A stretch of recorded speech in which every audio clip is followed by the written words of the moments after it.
Hey everybody, I'm Colby from Sanitarian Productions. Today we're taking another look at an awesome G.I. Joe action figure. Today we're looking at the Retaliation release of Cobra Commander. This is him in his black suit, and the figure itself actually looks pretty cool.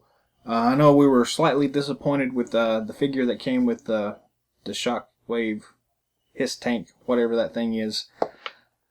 So, this is essentially the updated version of that with actual articulation this time. So we're going to go ahead and unbox it for you, take a look at the figure, and see if it lives up to our expectations based on the fact that the other one didn't. So stick with us. We'll take a look at this and unbox it and review it for y'all.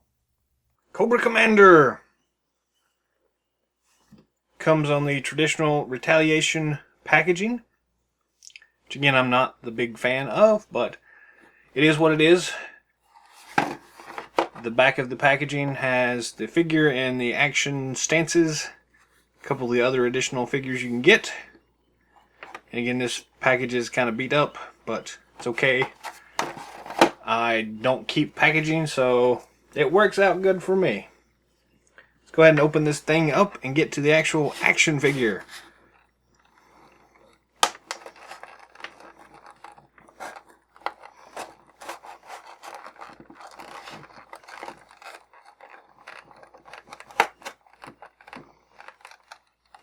I think I'm actually cutting into the cardboard here, or something in there that's holding it. That's okay. We got it done.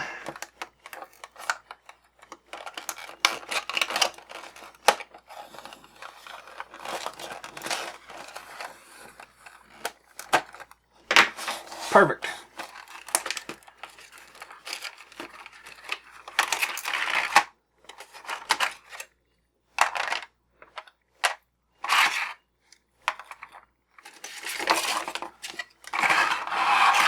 So here's all the stuff that comes with it. We have the insert, pretty nice looking.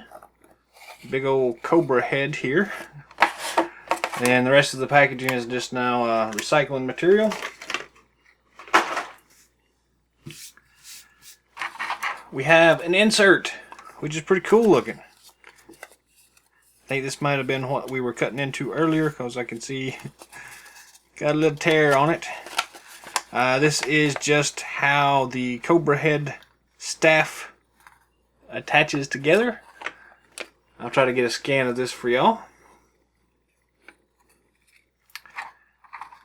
As far as the packaging goes, we have part of a staff here.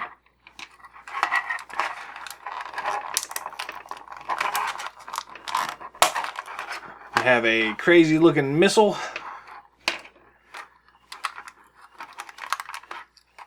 We have the Cobra head for the staff, which is a nice bright blue and red. Red eyes, that's pretty cool. The figure itself does have a rubber band holding it in. So we'll go ahead and cut that off real quick. And lift Cobra Commander out of his confinement chamber, if we can. There we go.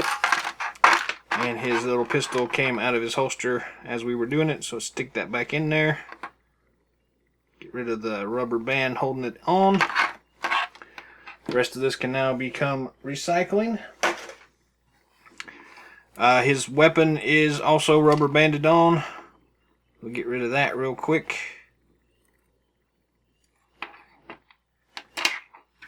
And here we are. These are all the things. Let's pop this pistol out as well. So here's everything that comes with the set. Not a lot to this one, but that's okay. We'll go ahead and zoom in and take a closer look, and I'll try to remember to get a closer scan of this for y'all. To start out with, let's go ahead and assemble the staff mechanism.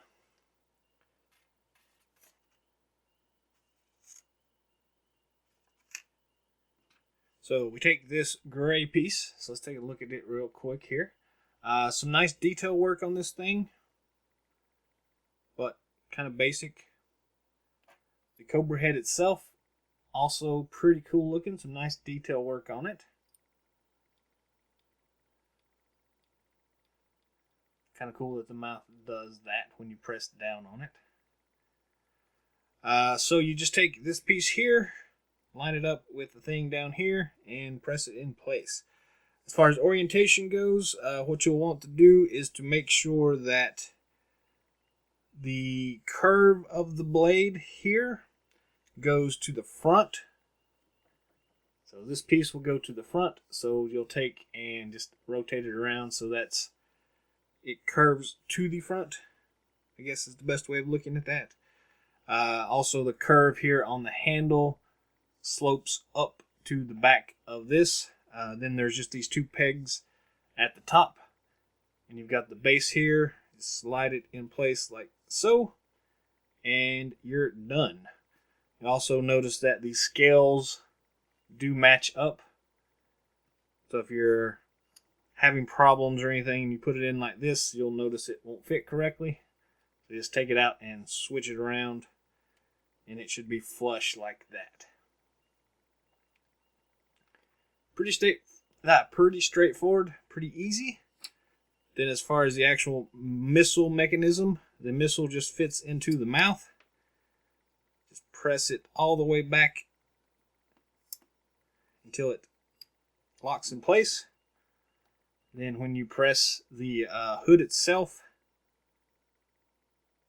it should fire. I guess I don't have it pressed back far enough. There we go.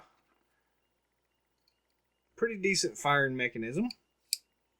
You'll hear it snap in place when it's ready. Got a pretty good spring action to it.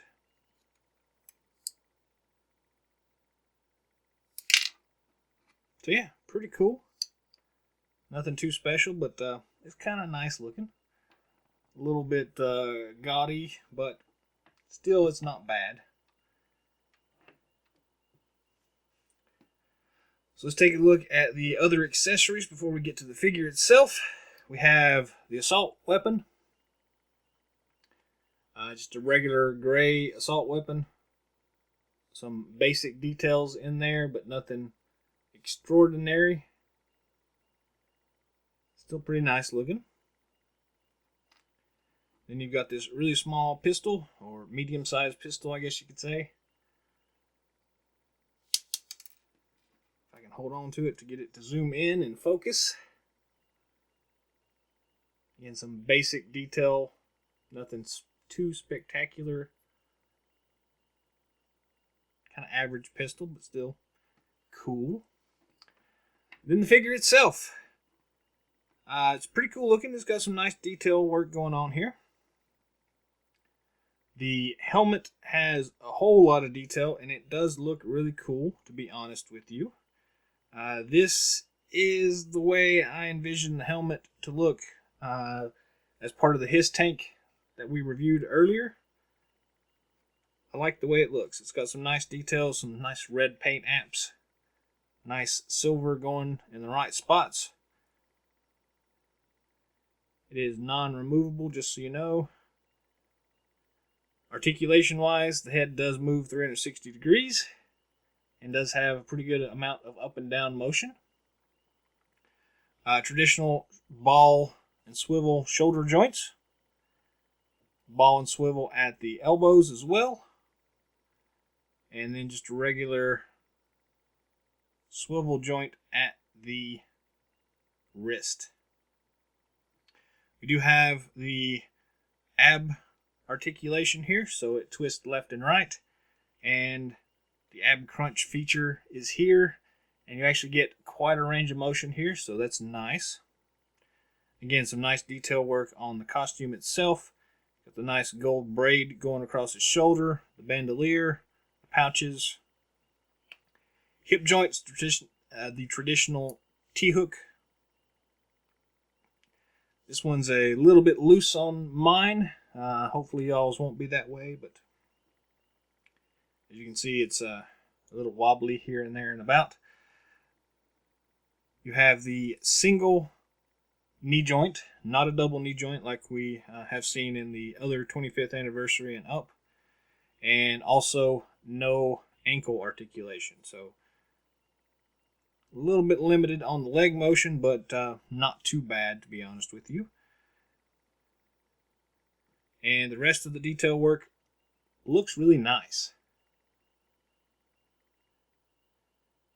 He does have a holster on his side for his pistol to slip into. It fits in there very loosely, but it does hold it secure, so you don't have to worry too much. And it is nice that they have included the pistol holster whatsoever, so thanks for that. As far as holding the weapons,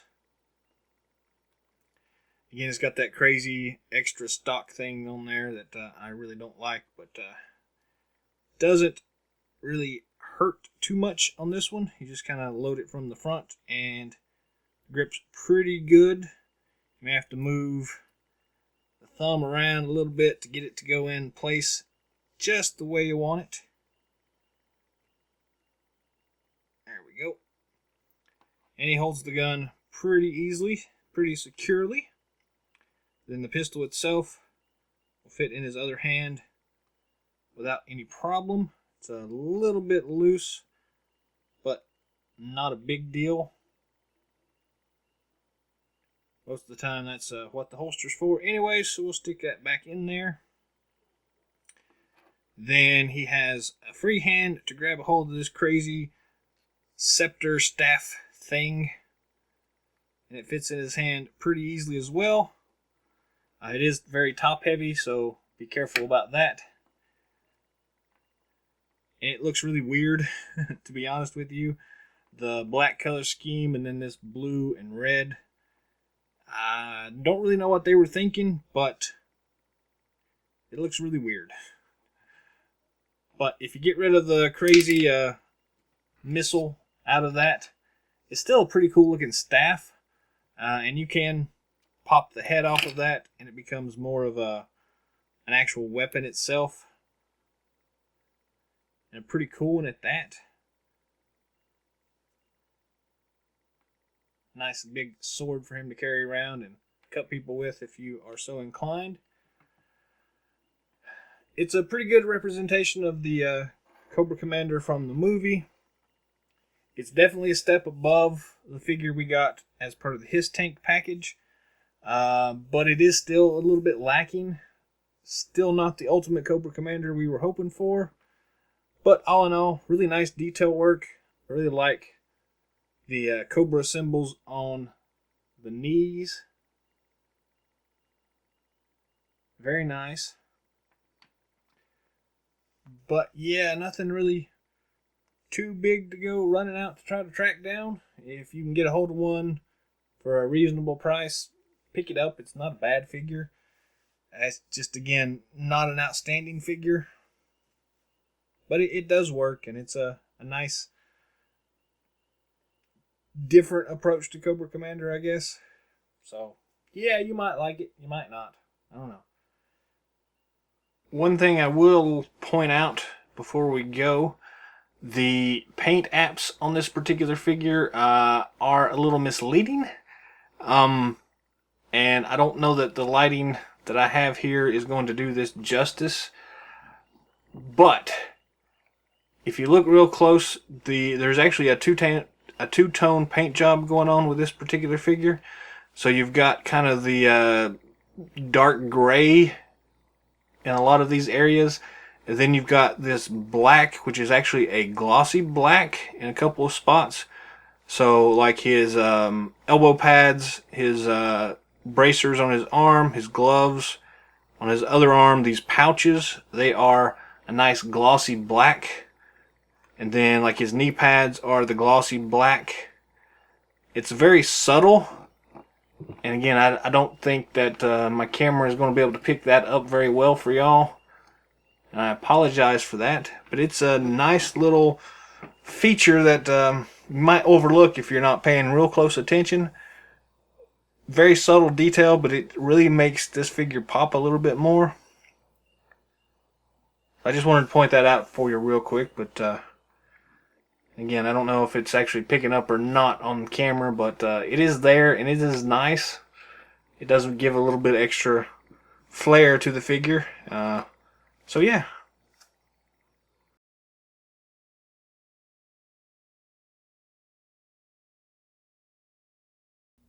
That's our review for the G.I. Joe Retaliation Cobra Commander figure. Overall, the figure is actually really good. The accessories are not much to speak of. The little snakehead missile launcher thing is kind of cool for a minute or two, but beyond that, not much going on. Luckily, these things are really cheap right now, so if you can find one for a decent price, probably under $5, pick it up. Definitely worth it at that price point. Beyond that, probably going to say pass on it, but it's all the time we've got for today, so thanks for watching, and until next time, Yo Joe.